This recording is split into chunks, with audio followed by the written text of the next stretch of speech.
What's happening, everybody? Trey here, joined as always by my dad Sean, and today reactions to the classics. We are going to be doing a top 10 list to the National, courtesy of our patron Paul. Paul always brings us some really awesome lists. He does, man. And the National are a group that I've heard so many great things about. I know Paul speaks highly of them, and so I'm looking forward to diving in today. I know a couple of these tunes just from live streams, but most of this is just going to be brand new material here, man. It is, man. You know, one of our other guys that joins us on our live streams, which we have our links below, guys, for Twitch. Just hit a follow down there. Every Wednesday afternoon, Friday night, we have live streams hang out. One of the people that are in there all the time, one of our main men, Marcus telling me for a year how good the National is. That's right. So I need to dive in. So before we do that, guys, if you like this video, give it a big thumbs up. Hit the subscribe button below. And if you'd like to support us in any way, the patrons make this thing go. Check out our Patreon link below. Trey, what we always like to do on these top 10s, one of our favorite things to do on the channel is Paul wrote us a write-up on the National and on some of the songs. Yep. And, you know, obviously Paul knows them really well. He wouldn't request this. They're near and dear to his heart. So although I did some research too, we always like to read what the person who requested wants. What did Paul have? That's right. He said the National are an alternative rock group originally hailing from Cincinnati, Ohio. Right. Formed in Brooklyn, New York, though, in 1999. The band consists of lead singer Matt Beringer, twin brothers Aaron and Bryce Desner, and brothers Scott and Brian Devendorf. So some eclectic names here. It is, but I think two flying colors. Yeah, two sets of brothers too. Yeah. That's kind of cool. Paul said he discovered the band around 2005 when a friend recommended their third album, Alligator, to me. The band stood out immediately due to the mix of styles and genres in their music, including post-punk, alt-rock, pop, new wave, Americana, and even some country rock. I was also struck by the high standard of the musicianship, the baritone vocals of Beringer, the off-kilter nature of the songwriting, and in particular, the arresting imagery and slightly unhinged lyrics. Yeah, the National have been at times compared to Nick Cave and the Bad Seeds. Got two top 10s of them. That's right. Tender Sticks actually have a top 10 of them up. Wilco, Joy Division has some stuff with them, and Winter Cohen have several reactions to him up. And they certainly channel traits from all of those acts into their own unique sound. Since my introduction to the band 15 years ago, they've grown into one of my favorite acts with a succession of high-quality albums and EPs. In my very humble opinion, they have been the best American alternative rock group of the 21st century. The 10 tracks I've chosen for this list, I think, a representative sample of the National's music and show their strengths as a band. The one note of caution I would sound is that the National are what I would term a grower band, in that their songs reward multiple listens. So if you're new to them and hear something you like, make sure to revisit their songs, and I'm sure you'll become a big fan of their output. So Trey, as you mentioned, it's really the first time we heard any of these songs. If we've heard any of them at all, it's been once on a live stream. I don't remember it. No. All right. Well, let's jump in. Good stuff. And as always, the music won't be in here. Nope. Link will be down below, though. Shout out to the patrons who allow us to get that server service over on Vimeo, man. Yep. So if you want to check out the music with us, you can do that. But we're going to get into this list. Number 10, we got Available from their 2003 Sad Songs for Dirty Lovers. Paul noted, like many of the band's earlier songs, this has a hard rock edge with a barely contained angry vocal over a darkly jagged guitar riff and pulsating rhythm section. Man, Paul, I'll tell you what, man, our patrons write better descriptions than I do, that's for sure. It climaxes with Matt Beringer losing his grip and screaming himself hoarse. Ooh, I like that. Lyrics describe a dysfunctional relationship between a man and a woman where she continually seduces him with the help of alcohol, hoping for a little turn there. Yeah, deeper relationship. He can't help falling for her advances, but resents both her dishonesty and his own weakness and giving in to temptation. So as always, y'all, we're going to have the lyrics up on our respective devices, and we're going to get going. So thank you to Paul. Thanks, Paul. Let's get into Available. Number 10 on the list. What a way to start off. I love the passion in this song, and I'm somebody who, you know, growing up in high school, college, really kind of like this, those scream vocals with that almost, punky drum beat in the background and whatnot. So I resonated with this one, and just I enjoyed the passion the man was bringing on it. Yeah, I enjoyed it too. I mean, not much to break down lyrically because we kind of talked about up front. That's exactly what it sounds like. I guess, Trey, they have to do this last in concert, huh? If he's going to scream himself hoarse. Dude, yeah, man. I just thought it just built nice up build, to that climactic build. And that guitar lead a bit, not jangly, but it was at first, though, a little jangly, and then it just kind of, but yeah, I thought it was really good. And I thought while it ended in screaming, you could still understand him, and it was powerful. You know, it wasn't just screaming for the sake of screaming. I like the line, "Do you still feel clean when the only dirt is the dirt I left?" And then that concept, "you just made yourself available," is kind of, instead of saying, "Oh, I'm going to break up with you," it puts all the stuff on the girl, you know. Definitely a twist of the girl taking advantage of the guy getting him drunk, that's for sure. So, yeah, a little interesting there. I see here on the side that Matt Berninger said that he's not a fan of this song just because he thinks it's mean, and he wasn't a fan of the person he was when he wrote it, but hey, I get where he's coming from, but I still dig the tune, man. You know, it's back a long time ago, 2003. We all grow. Well, now we're going to go number 9, The Geese of Beverly Road. What an interesting name. And it's going to be from that first album that Paul heard him off of in 2005, Alligator. Yeah, Paul says the song is about those moments when you feel totally free and completely happy, but the lyrics are cast within a beautifully melancholic melody, which suggests that the central character believes the moment is fleeting and not to be felt again. Matt said he was inspired to write the song while sitting outside one night on Beverly Road in New York, watching a bunch of kids running up and down the street, setting off car alarms. Oh, there you go. The band performed this at the wedding of producer Peter Caddis. A photo of the band performing on stage with couples dancing in the foreground became the cover of the band's next album, Boxers. I sound surprised. I'm the one that found that research, but I didn't remember it. Little cool tidbit of the band there, so let's get going. Gorgeous track. Totally different than the last track. Already shows a diversity in 2 songs. Couldn't be more polar opposite, and both of them really, really good. And only 2 years later, man. Only 2 years later from the first track we heard, man. Again, really enjoying the drumming on these first 2 tunes. And you know, where the first track was more manic, upbeat. Yeah. This had that nice just that back foundation that was more chill, more vibing, and just that kind of concept of. Almost nostalgia and youth kind of I was feeling was permeating throughout this track for sure, and I just love that chorus, "Hey love, we'll get away with it, we'll run like we're awesome, totally genius." Just that concept, hey man, we can do anything that we set our mind to, essentially. And then that bridge, "where the heirs to the glimmering world." Simple line, but I don't know, it resonates quite a bit, and love the it was almost like a flute or whatever those thing was at the very start. Just kind of perfectly set the atmosphere to kind of draw you in for sure. Yeah, I love that one, man. No, so hey man, we're off to a cracking start on this list. Now we're going to go to number 8. We have "Sorrow" from the record High Violet in 2010. Yeah, and Paul says the National have an uncanny ability to transmit feelings of melancholy to the listener. The song is about how depression envelopes every aspect of a person's life, their daily activities, their memories, and perceptions. The narrator has become so used to suffering from depression, has almost become the shield that protects him from reality, and he almost doesn't want to get over it. In 2015, the band collaborated with Icelandic artist Ragnar. And we'll just skip the last name. We'll skip the last name, and played the song "Sorrow" live for 6 hours straight at the Museum of Modern Art in New York. The resulting 99 versions of the song were released as a 9 LP vinyl box set called "A Lot of Sorrow," with the proceeds going to a mental health charity. What a dang! That's what a cool way to. I mean, that's one of the most unique things I've ever heard. Yeah, I think it's quite the way to approach it. So this ought to be powerful, eh? Wow. That was tremendous. "Sorrow" coming in, man. Yeah, very powerful. And I see at the side here. That Matt said this was inspired by Brian Devendorf, the drummer, who's been described as a party of one by the other members of the band. Yeah, man, this packed the punch that I kind of expected. It did, and it started out right away. We're not playing, man. "Sorrow" found me when I was young. "Sorrow" waited. "Sorrow" won. "Sorrow," they put me on the pill. It's in my honey. It's in my milk. And then the chorus, man. And I think that this lended well to because. Matt has a very unique voice. He does. With that baritone. Yeah, it fits something like this. The mood is perfect. Yeah, so you kind of...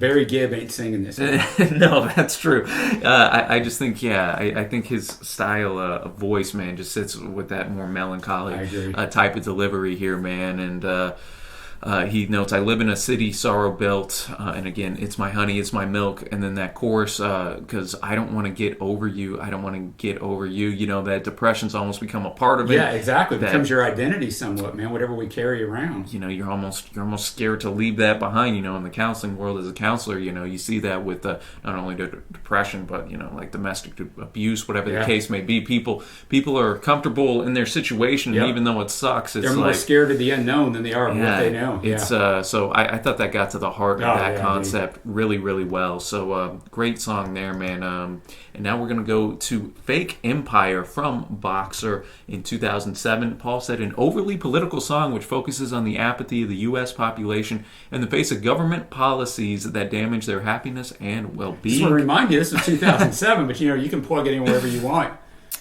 This arrangement and melody are notable for the use of polyrhythms, which is the effect produced when two conflicting rhythms are heard together, and for the lush fanfare written by longtime friend and collaborator of the band, Padma Newsome, that lifts the song up to a shimmering, dreamlike crescendo. Wow, and I found here the third and final single from the album has appeared in numerous TV shows. Stylist Magazine ranked it on their best songs of 2007. Matt said it's about, quote, where you can't deal with the reality of what's really going on. So let's just pretend that the world's full of bluebirds and ice skating. Matt, transport yourself to 2020 from your 2007 self, and you would be right. We're 4 tracks in, man, and every song has had a different musical like arrangement and style, man, and they've, I think, knocked it out of the park on every one, man. I'm really, really impressed with this list so far. Yeah, so am I. And I do kind of, I just love, that phrase and concept, we're half awake. So you're not fully there, but even in your empire, it's a fake one. So we're half awake in a fake empire. Maybe because we are trying to pretend. That's what I think it kind of means. We're trying to pretend that everything's all right. So let's not really think too deeply about everything that sucks and just be like, yeah, dude, everything is good. Like verse 2, like it kind of sets that really well. Tiptoe through our shiny city with our diamond slippers on. Do our gay ballet on ice. Bluebirds on our shoulders. Like we're just happy. Makes me think of just like a beautiful, like just animated throwback. We're just chilling. And follows up with that powerful chorus again. We're half awake in a fake empire. Well, it started too with that great, musically, that great piano riff, but then we added in a little bit of brass at the end, which Paul knows I'm a big fan of. So I thought it just kind of climaxed in a great way. And again, that baritone of Matt added again something a little unique with the more kind of upbeat. Instrumentation, or a lively instrumentation rather.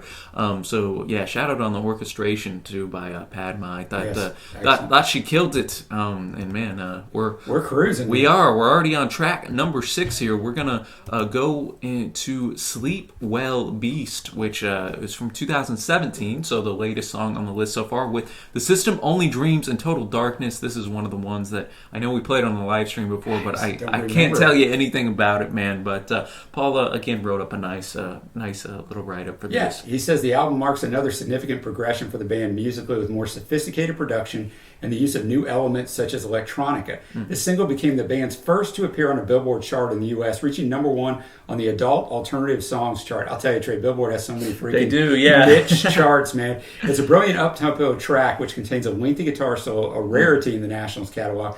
Matt explained the lyrics speak to his views on the current state of affairs the U.S. is experiencing politically, with the rise of dark nationalistic elements selling people a twisted, hate-based faith of sorts. Wow, this is 2017. This has went up, I would say, exponentially, maybe 10,000% since then. He said the song is about the concept of it being darkest before the dawn and the hope that the system will dream of a different way forward. Amen, brother. And I found a little bit on the track. Yeah, on the release, David's release, Pitchfork named it Best New Track. The song was also cited as one of Barack Obama's favorite songs of 2017 that, Obama always puts out at the end of the year. And, man, and I'm kind of digging the cover, too. It kind of sets forth that darkness. Yeah, it does, that man. little light at the bottom. This one legit. Brought something new to the table. It did. Definitely had a different sound. As Paul mentioned, the electronica comes in a little bit, not over the top, but a different. And you mentioned his voice, he brought it up a little bit. Man. Yeah, with the "I can't explain it any other way." That was a cool, because that's the first time we've seen him do a different register at all. And then a shout out to Aaron Dessner, who I'm assuming was the guitar solo, and that riff was kind of there in the background, and then boom, it came in with that solo that was cracking. Very impressive tune, and again, just here obviously living in the States these past 4 years, man, definitely a lot resonates politically on this one. And just the concept of the system only dreams in total darkness, where kind of what they were talking about on one of the previous tracks about how we just want to go into the fake empire, exactly. and just numb ourselves. But when the system gets really, really dark, that's when we kind of come up maybe with our best ideas, trial through the fire type of deal. So really enjoyable one here. And now we are going to go to number 5 over here. We got Oblivions from their latest record, I Am Easy to Find, from 2019. Paul says for their most recent album, the National listed the help of a range of female vocalists, including Gail Ann Dorsey, Sharon Van Eaton, and Lisa Hannigan, with at least one female vocal featuring on every track. The results are fantastic, with the sweet female voices contrasting beautifully with Matt's deep baritone. This is definitely the case on this track, which is a duet with French singer Mina Tindall. The song was co-written by Behringer's wife, Karen Besser, who often contributes to the band's songwriting. That's pretty cool. Nice. It's a beautiful ballad about the worries and insecurities that come with long-term relationships and marriage. Behringer explained to Pitchfork, quote, "You don't understand what marriage is until you're way into it. Are you going to be there every time I collapse, every time I change? This is a funny pop song about that promise you make and what it means to follow through." Wow, Oblivion's coming in, and just again, man, just an emotionally dense song here that I'm sure you can speak to better than I did, since I'm not married. But, I've been married for going on 25 years, been with your mom for over 26 years, and I mean, it starts out perfectly. I think the mix of their voices, just like Paul said, fits perfectly. It's just a beautiful song to listen to sonically, but, it starts out, it's almost like you're not afraid of anything I do, how I want you here. You don't know what it's like to be around you. I still got fear. And, I like the second one where she just comes in, that third line there. Do you think you can carry me over this threshold over and over again into oblivion? That was maybe my favorite lyric, yeah. Are we going to be able to recapture this feeling over and over until we die? That's kind of the way I took that. Yeah, just detailing those fears out. It's the way that you're going to stop needing to tell me you want me as much as I want you to tell me. They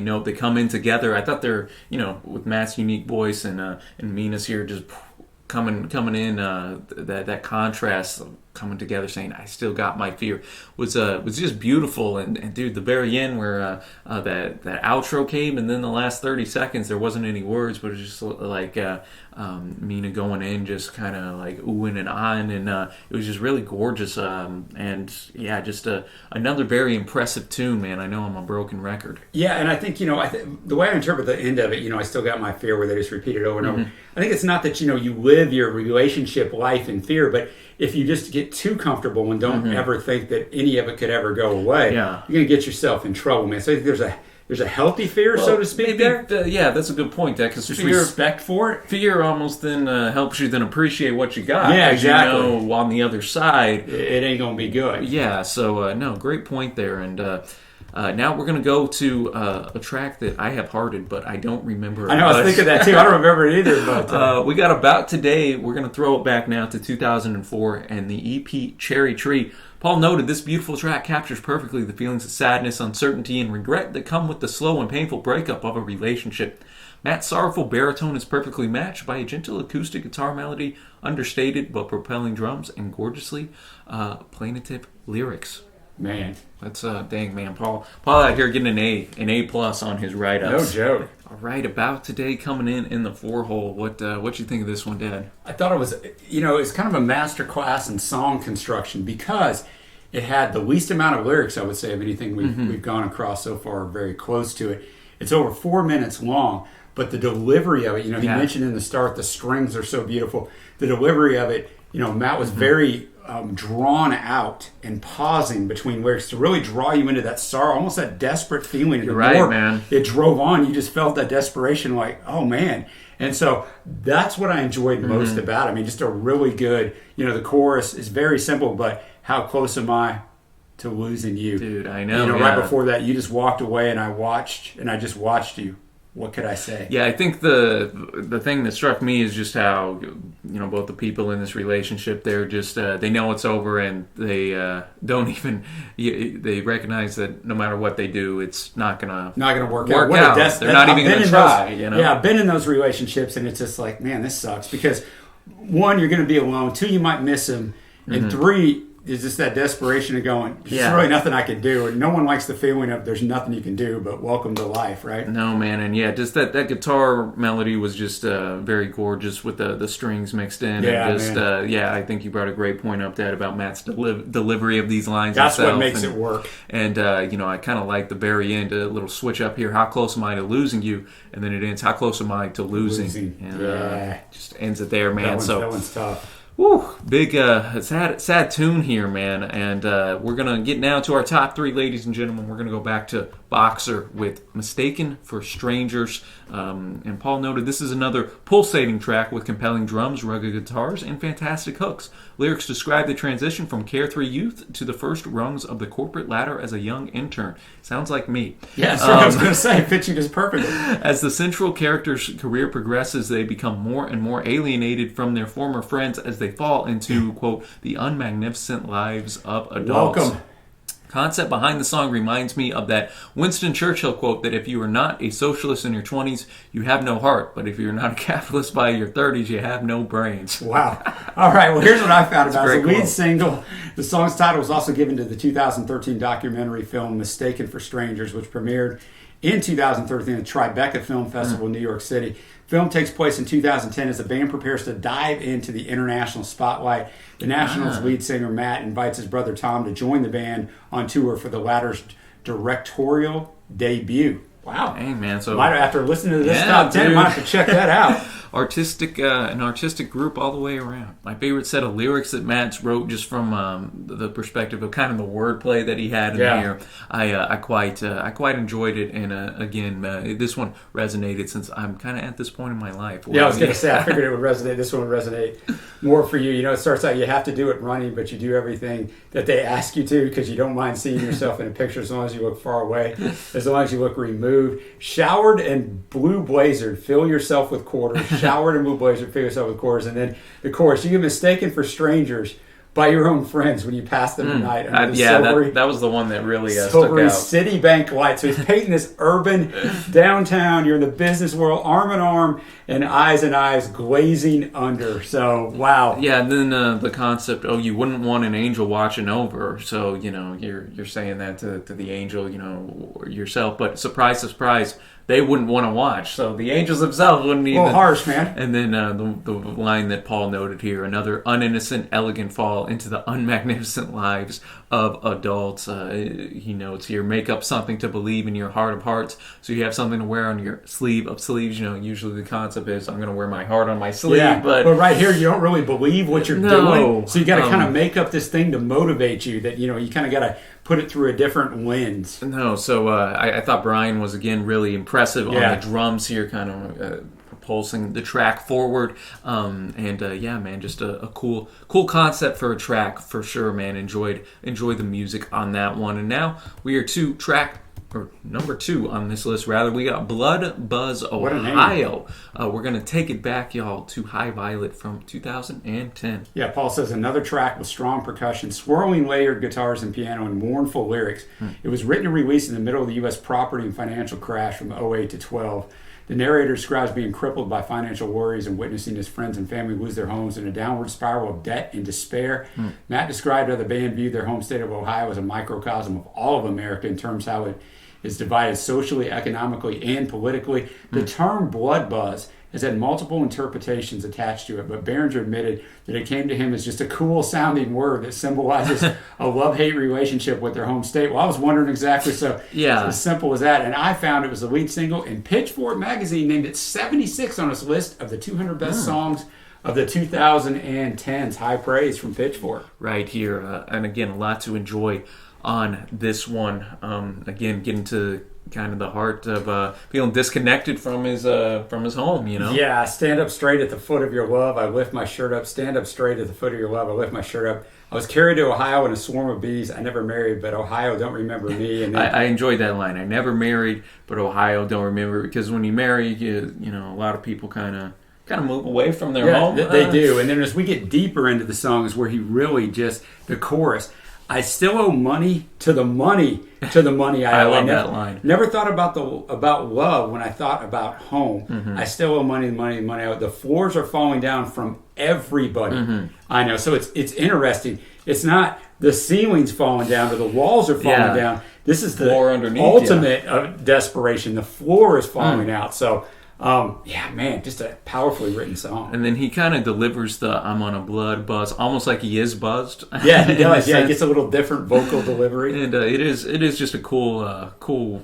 word. Just kind of sonically blood buzz, just how it all comes together. Yeah. So man, enjoyable track again. The music, with the piano, and again, I was really impressed by the drum work. I was there. Too. It just all came together quite nicely, man. So a really strong track yet again. And now, ladies and gentlemen, drum roll, we're to number 1 off of the record Alligator. We have Mr. November coming in. Paul noted probably the band's most acclaimed song. This is a fast-paced, frantic anthem. It is based partly on the pressure the band felt finishing their third record and first for their new record company, Beggar's Banquet.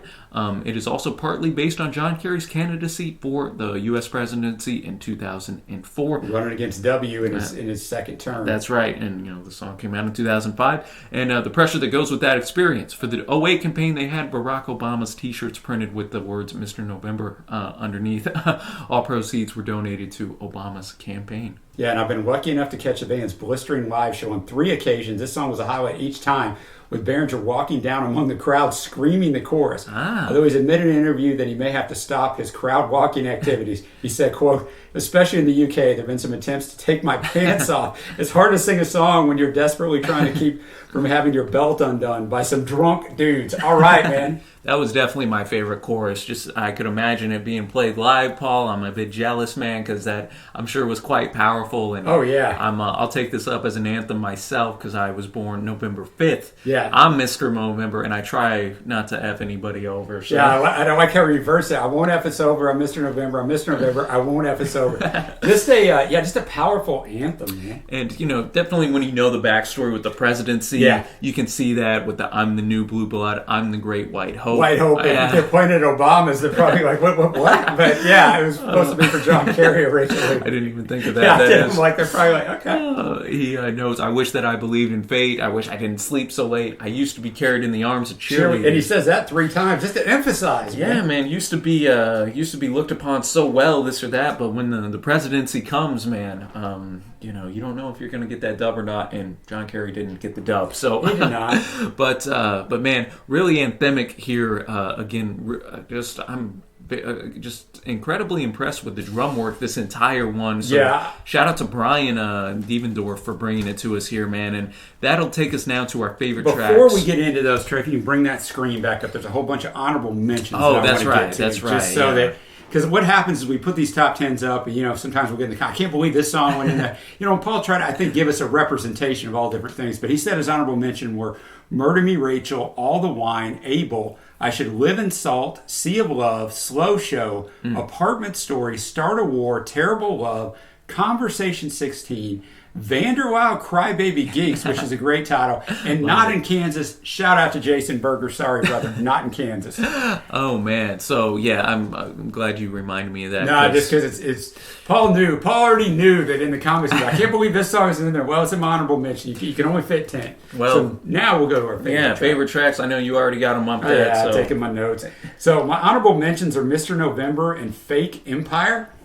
And my faves are the Geese of Beverly Road. It's a great one. Sorrow and About Today. I will say this before you get into your favorites. There's not a song on here that I didn't like, and I'm about to dive into the national because this is my kind of music. One of my favorite top 10s that we've done just for me personally. Yeah. No, man, I'm going to echo a lot of your thoughts, Dad. This was just a cracking list from top to bottom, from the almost punky available, you know, going through. There were so many different types of genres and styles that were here. Great musical arrangements. For sure. These guys are right up my alley as well. So I'm excited to be able to dive into these records. For me, I'm going to go Mr. November, About Today, and Sorrow as my three favorites, with honorable mention to The System Only Sleeps, or Only Dreams, rather, in Total Darkness. And we'll go another for Oblivions for another honorable mention here. But good one too, man. So many great tunes here. So man. Paul, thank you so much. Shout out, brother. Always bringing the goods. Brought us the Smiths last month and National this month, man. So he has a couple other lists that I know he noted down. I believe The Cure are coming up. Yeah, he's setting himself a high bar, man. No pressure, Paul. Yeah, so a lot of cool stuff coming forward. Let us know your favorite national tunes down below. We always like to hear from y'all, and your favorite records. And Dad, appreciate all the research. Man, this one's great. And until next time, y'all, thanks for watching. Happy listening, and we will see ya.